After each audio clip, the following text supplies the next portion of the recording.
नमस्कार। संपूर्ण हिंदी स्पेशल एकमात्र YouTube channel Phephana Hindi classes पर आप सभी का स्वागत है। और इस चैनल पर आपको हिंदी के तीनों पक्षों व्याकरण, साहित्य व काव्य शास्त्र का गूढ़ अध्ययन करवाया जाएगा। तो बढ़ते हैं आज की क्लास की तरफ और हजारी प्रसाद द्विवेदी द्वारा रचित कुटज निबंध को आगे बढ़ाते हैं, जो बहुत ही सुंदर निबंध है और ललित निबंधों की श्रेणी में आता है। तो ये किसके द्वारा रचित है? द्विवेदी जी के द्वारा रचित है, हजारी प्रसाद जी के द्वारा। यहाँ पर एक चीज और भी बता देती हूँ, साहित्य में दो द्विवेदी है, दोनों ही महान कवि, महान लेखक हुए हैं, महावीर प्रसाद द्विवेदी और हजारी प्रसाद द्विवेदी। परंतु यहाँ पर ये जो निबंध पढ़ रहे हैं, अपन हजारी प्रसाद जी का निबंध पढ़ रहे हैं। यहाँ पर अपन बात कर रहे थे कुटज से संबंधित विभिन्न नामों की और कुटज के नाम के अर्थ की। और इस संदर्भ में अपनों ने काफी रुचिकर तथ्य देखे थे। अपन ऑस्ट्रेलिया तक पहुंच गए थे। अपनों ने यहाँ खड़े खड़े ऑस्ट्रेलिया तक का सफर कर लिया था। अब देखते हैं आगे। यहाँ पर अपनों ने देखा था कि अंत में अपन इस निष्कर्ष पर पहुंचे थे कि सामान्यतः ये जो नाम है वो हो सकता है अपनी भाषा का नहीं हो। और यहाँ पर एक तर्क और भी दिया जा सकता है। सिल्वा लेवी नामक एक विद्वान हुए हैं और सिल्वा लेवी ने एक बात कही थी कि संस्कृत भाषा में जो कृषि संबंधी, बागवानी संबंधी या वृक्षों से संबंधित या पुष्पों से संबंधित जो नाम है वो अधिकतर किससे लिए गए हैं? वो ही अपन जिसके बारे में बात कर रहे थे, आग्नेय भाषा परिवार से ही लिए गए हैं। और चूंकि अगर ये इनसे लिए गए हैं, यानी इनके ज्यादातर शब्द संस्कृत में इस परिवार से लिए गए हैं, तो इसमें कोई भी आश्चर्य की बात नहीं है कि ये भी यहां से आ जाए। तो इसलिए वो यूं कहते हैं कि हो सकता है फिर संस्कृत के विभिन्न शब्दों में ये शब्द भी, कुटज शब्द भी इसी परिवार का हो। और फिर लेखक यूं कहते हैं कि संस्कृत ने अनेक भाषा शब्दों को या अनेक भाषाओं के शब्दों को जगह जगह पर प्राप्त किया, ग्रहण किया और इस तरह से संस्कृत है वो सर्वग्राही भाषा बन गई। यहां तक अपन देख चुके थे। अब अपन बात करते हैं इससे आगे। देखिए, सिल्वा लेवी ने ये बात कह दी तो लेखक के मस्तिष्क में ये बात तो आ गई। फिर लेखक ने पुनः विचार किया कि मैं इस नाम से संबंधित ये जो गूढ़ विश्लेषण कर रहा हूं वो मैं क्यों कर रहा हूं? मेरे सामने कितना सुंदर नाम है कुटज, ये तो अपने आप में ही बहुत सुंदर है। और फिर ये कुटज पौधा भी देखो कैसे लहरा रहा है, यानी कितना सुंदर लग रहा है, हमेशा हरा भरा, जैसे ये कठोर जीवनी शक्ति की प्रेरणा दे रहा हो, जैसे ये ललकार कर कह रहा हो कि जीना मुझसे सीखो। ये होता है जीना। क्यों? क्योंकि कुटज है वो हमेशा वैसे ही मुस्कुराता रहता है, वैसे ही हरा भरा और पुष्पों से लदा हुआ रहता है। चाहे मौसम कोई सा भी हो, कहीं भी हो, कोई फर्क नहीं पड़ता। लेखक यहाँ पर तीन चीजें लिखते हैं। लेखक यूं कहते हैं कि जमराज, अब यहाँ पर इसका विश्लेषण अपन करेंगे, परंतु मैं आपको बता देती हूँ ये इतना सा तर्क था सिल्वा लेवी का। स्क्रीनशॉट ले लीजिएगा क्योंकि ये महत्वपूर्ण तर्क है, आगे आपको काम में आएगा। हाँ, उसके आगे तो यहाँ पर अपन बात करें, लेखक क्यों कह रहे हैं कि कुटज अपने आप में ही सौंदर्य लिए हुए हैं। किस लिए इसके सौंदर्य की महत्ता स्थापित करना चाहते हैं हजारी प्रसाद जी? वो कहते हैं कि जमराज की दारुण निश्वास के समान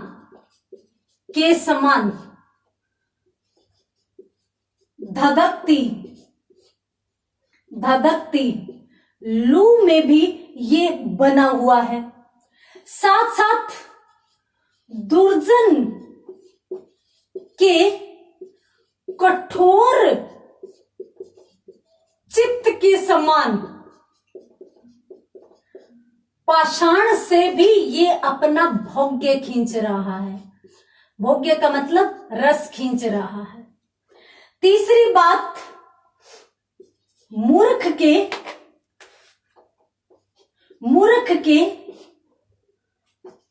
सुन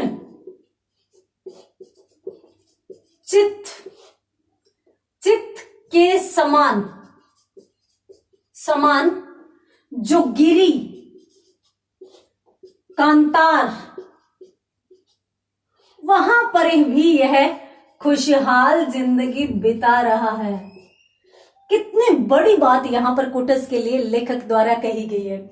लेखक क्यों कहते हैं कि जमराज का मतलब यमराज की दारुण का शाब्दिक अर्थ होता है भयंकर। यमराज की जो गर्जना है वो भयंकर मानी जाती है, और कहते हैं कि जब वो सांस लेता है तो तूफान आते हैं, अर्थात जब वो सांस लेता है आकर तो इसका मतलब मृत्यु का संकेत होता है, तो जो बहुत ही बड़ी भयावह होती है। तो इसलिए वो कहते हैं कि यमराज की दारुण निश्वास, दारुण का मतलब भयंकर, निश्वास का मतलब गहरी सांस या लंबी सांस, के समान कौन है? धधकती लू। अब गर्मियों का जो मौसम होता है, गर्मी की ऋतु होती है, उसमें भयंकर लू चलती है, और उस समय हमारे राजस्थान में तो यूं भी कहा जाता है कि लू तो ऐसी चल रही है कि इसमें मनुष्य भी सूख जाए, तो बाकी जीव जंतुओं या पेड़ पौधों की तो बेचारों की हिम्मत ही क्या है, औकात ही क्या है। तो उस भयंकर लू में, इस भयंकर आगजनी में भी यह पौधा इस प्रकार से लहराता रहता है, इस प्रकार से खिला हुआ रहता है जैसे मतलब इसको कुछ हुआ ही नहीं है, इसको कुछ महसूस ही नहीं होता, अर्थात इसका भी इस पर कोई असर नहीं होता। और ये होता कहाँ है? पहाड़ पे। अब पहाड़ को आप पहाड़ की चट्टानों को काटेंगे तो काटने से भी नहीं कटती, इतनी सख्त होती है चट्टानें। और उन सख्त चट्टानों में जहां पर अब चट्टान है जिसको आप काटने पर भी नहीं काट सकते, उसमें पानी कहां से आ सकता है? संभव ही नहीं है। परंतु ये जो कुटज है वो दुर्जन के कठोर चित्त, दुर्जन का मतलब बुरा व्यक्ति, उसका चित्त क्या होता है? कठोर होता है। एक बहुत ही निर्दय व्यक्ति है, वो यदि रास्तों पर जा रहा है तो चाहे अबला रोती रहे, चाहे बालक तड़फता रहे, उस पर कहीं कोई फर्क नहीं पड़ता। वो अत्यंत कठोर हृदय होता है। चित्त का मतलब हृदय या मन। तो यहाँ पर दुर्जन व्यक्ति जो बहुत ही कठोर चित्त वाला होता है, उसे कोई भी नहीं पिघला सकता। उसी प्रकार से पाषाण यानी पहाड़ होते हैं, पत्थर होते हैं जिनको कोई भी नहीं पिघला सकता। तो दुर्जन के कठोर चित्त के समान पाषाण पर भी ये अपना रस खींच लेता है, अर्थात इसको कोई पिघला ही नहीं सकता।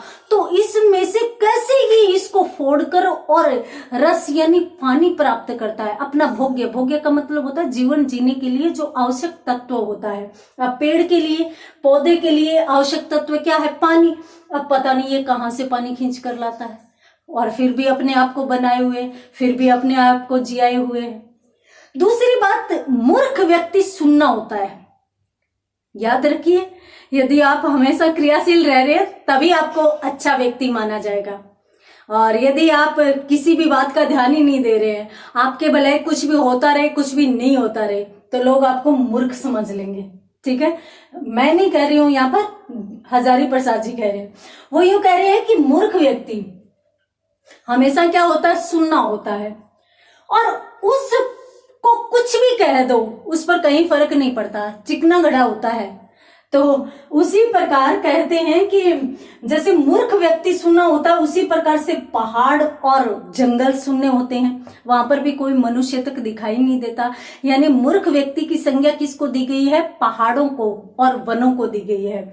तो जिस प्रकार से मूर्ख व्यक्ति सुनना होता है, उसी प्रकार से पहाड़ और वन भी सुनने होते हैं। वहां पर मनुष्यता या मनुष्य का कोई अंश भी दिखाई नहीं देता, वहां पर भी ये खुशहाल रहता है। क्या है ये? अर्थात ये जिसको कोई नहीं पिघला सकता, उसको तो ये तोड़कर पानी खींच लेता है। धधकती लू यानी यमराज की श्वास के समान धधकती लू में भी ये जिंदा रहता है, खुशहाल रहता है, और मूर्ख की सुन के समान गिरी और पर्वतों व वनों में भी ये खुशहाल रहता है। क्या है ये? और लेखक जब इस संबंध में विचार व्यक्त करता है तो कहता है कि मैं तो सिर्फ इतना कह सकता हूं कि मैं इस छोटे से पौधे पर बलिहारी जाता हूं, जो हमेशा खुशहाल रहता है, जो हमेशा लहराता रहता है। मैं तो उसके सौंदर्य की मादकता का प्रशंसक हूं। अर्थात मैं तो इसके सौंदर्य या इसकी हमेशा खुश रहने वाली जो मादक स्थिति है उस पर मैं अपने आप को न्यौछावर करता हूं, मैं बलिहारी जाता हूं, और इसके समान कोई नहीं है। ये जीवन का एक ऐसा संदेश देता है। ये कहते हैं कि ये कठोर जीवन शक्ति का प्रेरणा स्रोत है। यानी मनुष्य को ये सिखाता है कि कोई भी स्थिति हो, किसी भी प्रकार की स्थिति हो, हमेशा मुस्कुराते रहो, हमेशा आगे बढ़ते रहो, तुम्हें कोई भी नहीं रोक सकता।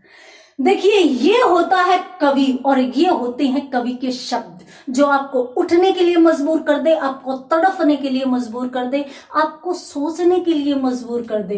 देखिए, कुटज नाम का पौधा, प्रकृति में हर चीज कोई ना कोई संदेश लेकर आती है, और ये कुटज नामक पौधा तो एक इतना उत्कृष्ट संदेश लेकर आया है कठोर जीवनी शक्ति का। अर्थात कहीं भी, किसी भी परिस्थिति में, कैसे भी हो, अपने आप को संभाले रखो, अपने आप को आगे बढ़ाते रहो, और अपना उदाहरण दूसरों के समक्ष इस प्रकार से रखो कि हमें कोई हरा नहीं सकता। इसके साथ साथ इसके लिए अपराजेय का शब्द प्रयोग भी किया है। इन्होंने 2 शब्द किए हैं, प्रयोग में लिए हैं इसके, कि एक तो ये कठोर जीवनी शक्ति का संदेश देता है, एक अपराजेय, जिसको कोई पराजित नहीं कर सकता, ऐसी जीवनी शक्ति का ये संदेश हमें देता है। जल्दी से स्क्रीनशॉट लीजिए, क्योंकि तीनों ही तर्क बहुत ही महत्वपूर्ण है।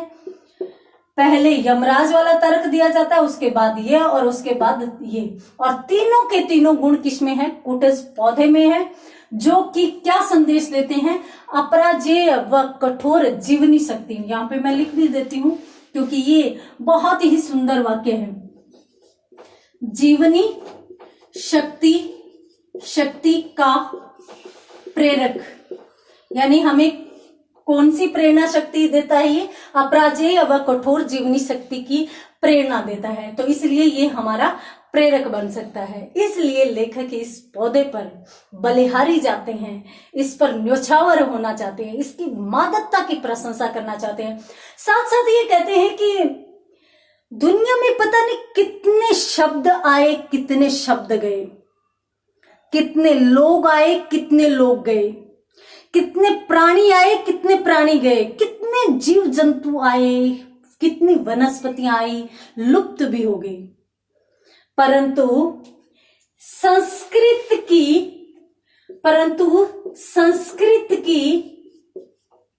शब्द राशि